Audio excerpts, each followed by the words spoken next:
ఇది డాలర్ని కాపాడడానికి కాదు. ఈరోజు స్విఫ్ట్ కరెన్సీని తీసుకురావడానికి భారత్ చేస్తున్న ప్రయత్నాల్లో భాగస్వామ్యం కావాలి. ఇటు అధికారంలో ఉన్న వాళ్ళని రెచ్చగొట్టడానికి, లేదంటే ఆయన మళ్ళీ అధికారంలోకి రావడానికి, ఆయన నిలబడడానికి, ఇలాంటిది ఒక దేశ ప్రధాని మీద మాట్లాడుతున్న తీరు మాత్రం నిజంగా హేయనీయం.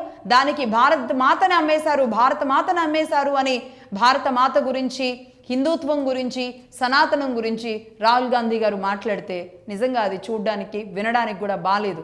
అందులో ఆయన యాక్ట్ చేస్తూ మాట్లాడుతున్న తీరు అయితే ఒకసారి చూడొచ్చు.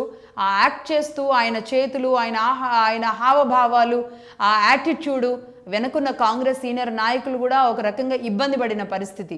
అక్కడ ఎంపీలుగా ఉన్నవాళ్ళు, మినిస్టర్లుగా ఉన్నవాళ్ళు, గౌరవంగా సభను తీసుకువెళ్లాల్సిన వ్యక్తులు అందరూ కూడా అనేక రకాలుగా ఇబ్బంది పడ్డారు.